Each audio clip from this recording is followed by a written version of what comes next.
안녕하세요, 슈북입니다. 이번에 가져온 책은 스네카와 고타로의 야시라는 책입니다. 이 책은 바람의 도시와 야시라는 두 편의 짤막한 소설로 이루어져 있습니다. 오늘은 그 두 번째, 야시라는 소설을 들려드릴게요. 본 영상은 책의 결말을 포함하고 있습니다. 이 점 참고하시고 들어주시면 감사하겠습니다. 그럼 줄거리 시작합니다. 오늘 밤 야시가 선다. 이즈미는 고등학교 동창 유지가 혼자 자취하는 집에 놀러가는 길이었다. 집에 도착하자 유지는 그녀와 함께 야시장에 가자고 했다. 아파트를 걸어나와 택시를 타고 곧 공원으로 갔다. 정말 이런 곳에 시장 같은 게 있을지 의문이 들었다. 잠시 어둠 속을 걸어가자 마침내 저 앞에 시퍼런 불빛이 보였다. 기모노를 차려입은 너구리가 그녀 앞을 지나갔다. 고개를 돌리니 도깨비불 같은 것들이 나무들 사이를 둥둥 떠다녔다. 안에 들어가자 무수히 많은 상점들이 보였다. 도검을 진열해 놓은 한 가게 앞에 코트를 입고 헌팅캡을 쓴 노신사가 물건을 구경하고 있었다. 그는 이상한 지폐를 꺼내 도검을 하나 샀다. 이즈미의 이상한 눈빛을 알아채곤 말했다. 야시에서는 멀쩡히 유통되는 돈이라면 어느 세계의 화폐라도 문제없이 쓸 수 있다네. 이즈미는 감탄했다. 다른 세계라는 것이 존재한다니. 어째서 그 칼을 샀냐는 물음에 노신사는 그 칼로 과거의 환상을 뵐 것이라고 했다. 그는 잠시 같이 걷다가 이따가 다시 보자는 말과 함께 모습을 감추었다. 야시에는 정말 다양한 가게들이 있었다. 새를 파는 가게, 관을 파는 가게, 심지어 모가지를 파는 가게도 있었다. 이즈미는 그 가게를 보고 무서워 유지의 손을 잡아 끌었다. 돌아가자는 말에 유지는 사실 아까부터 계속 돌아가려고 길을 찾고 있었다고 말했다. 가까운 가게에 들어가 나가는 길에 대해 묻자 가게 주인은 한심한 듯 보며 야시에서는 물건을 사기 전에는 나갈 수 없다고 말했다. 이즈미는 전에 야시에 와본 적이 있다는 유지에게 그때는 어떻게 나갔느냐고 물었다. 유지는 아주 어릴 때 우연히 동생과 함께 야시에 들어간 적이 있었다. 재미있는 건 아주 잠깐이었고 금방 무서워졌다. 파는 물건들도 사람들도 모두 근본적으로 달랐기 때문이다. 둘은 어떻게 해서든 나가려고 했지만 뭔가를 사지 않고서는 나갈 수 없다는 것을 깨달았다. 그렇게 한참을 헤매다 유지는 우연히 어느 가게에서 갖고 싶은 것을 발견했고 그걸 사가지고 돌아왔다고 했다. 그것은 야구 선수의 그릇이었다. 형태가 없는 그 물건은 납치업자가 팔려고 내놓은 것이었다. 납치업자의 가게 안쪽에는 납치당한 아이들이 진열되어 있었다. 그는 유지와 동생을 보며 운이 좋다고 말했다. 만약 오늘이 아니라 어제 만났더라면 그 둘은 모두 자신의 가게에 진열되어 있었을 것이라 말했다.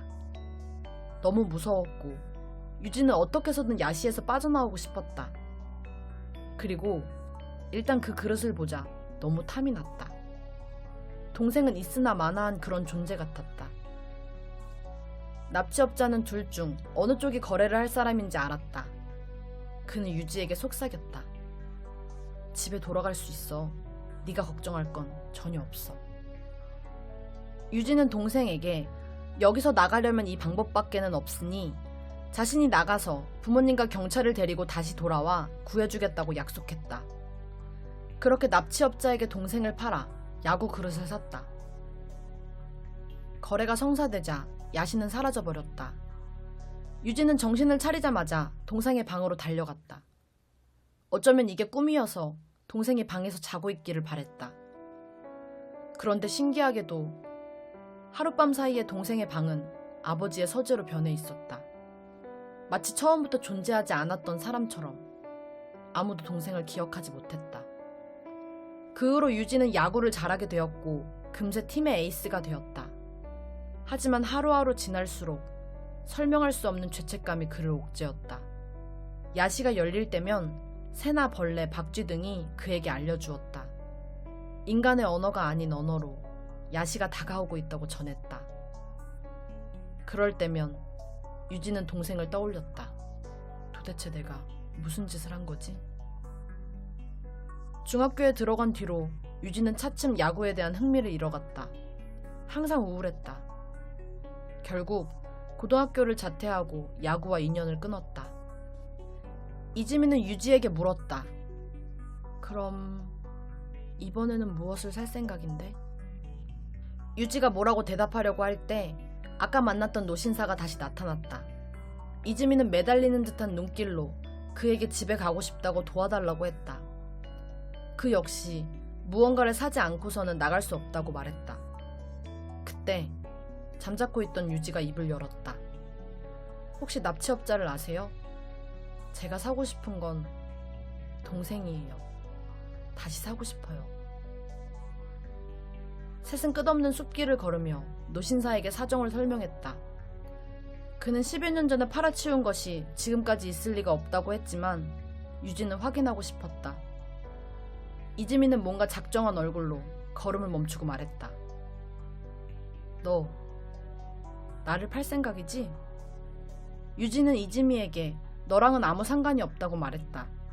그래도 믿지 못하는 그녀에게 노신사는 팔리는 사람이 거부하면 애초에 거래가 성사되지 않는다고 말했다. 셋은 납치업자의 가게에 도착했다. 유지는 형이 야구 그릇을 사며 팔았던 5살쯤 된 사내 아이를 기억하냐고 물었다. 기억이 안 난다는 납치업자에게 그럼 팔고 남은 아이들이라도 보여달라고 말했다. 그러나 봐도 유지는 더 이상 동생이 기억나지 않았다. 노신사는 이제 그만 포기하는 게 좋다고 말했다. 그런데 갑자기 납치업자가 사실은 다 기억하고 있다며 진열되어 있는 한 아이를 가리키며 저 아이가 그의 동생이라고 말했다. 유지는 그를 믿을 수가 없었지만 그 아이가 진짜 자신의 동생인지 확인할 방법이 없었다. 납치업자는 웃으며 그가 저 아이를 동생이라고 믿으면 진짜 동생인 거라고 말했다. 얼마에 살 거냐는 물음에 유지는 72만 엔을 가지고 있다고 했다. 납치업자는 그 돈에는 팔지 않겠다고 말했다. 그러자 유지는 그 돈에 사람 한 명을 보태면 가능하냐고 물었다. 그 말을 들은 이지민은 가게에서 뒤로 한 발짝 물러섰다. 유지는 그녀에게 미안하다고 말했다. 그리고 한 가지 부탁을 했다. 자신을 팔 테니 그녀더러 동생을 사달라고 말이다.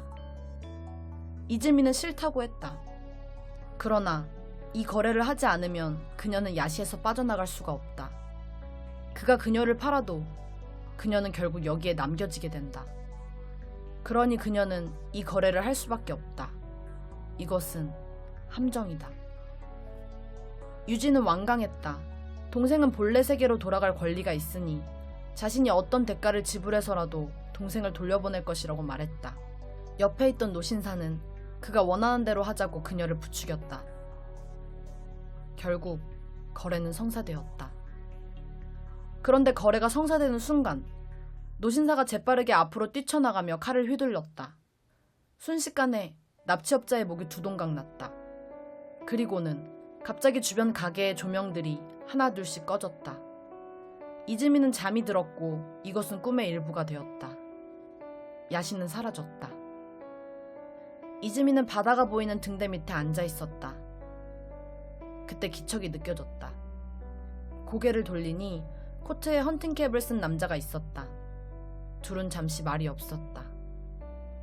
마침내 남자가 입을 열었다. 납치업자가 팔려고 했던 꼬마는 유지의 동생이 아니었다. 유지가 동생을 팔던 날 동생은 납치업자의 가게에서 도망쳤다. 쫓기는 중에 동생은 당장 눈에 띄는 가게로 들어가 자유를 샀다. 그 대가는 젊음이었다. 동생은 물건을 샀기 때문에 야시에서 빠져나올 수 있었다. 그런데 그는 더 이상 아이가 아니었다. 사람들이 아마도 중년이라고 부르는 연배의 남자였다. 그는 자신이 살던 세계로 돌아가는 방법은 다시 야시를 통과하는 법밖에는 없다고 생각했다. 형이 자신을 팔았다. 잘못은 전부 납치업자한테 있으며 형은 나쁜 사람이 아니라고 생각해보기도 했지만 그래도 도저히 용서할 수가 없었다. 그렇게 처음 5년이 지나고 야시가 다시 찾아왔다. 그는 어떻게든 다시 돌아가려고 했지만 갈 수 없었다. 왜냐하면 이전에 맺은 계약 때문이었다. 그 계약을 무효로 만들려면 계약을 맺은 납치업자와 협상을 하거나 아니면 납치업자를 죽이는 수밖에 없다. 그러나 야시에서 상인을 죽이는 것은 불가능했다. 단 하나, 거래상에 허물이 있는 경우만 제외하면 말이다. 두 번째 야시가 끝났다. 그는 또 한 가지 중요한 사실을 알게 되었다. 인간은 야시에 3번밖에 들어올 수 없었다. 그리고 5년 뒤 다시 야시가 열렸다. 그에게는 그게 마지막 기회였다. 그는 3번째 야시에서 형을 보았다. 첫눈에 보자마자 형이라는 생각이 들었다. 그래서 어쩔 셈인지 한번 두고 보자 하면서 그들을 지켜보았다.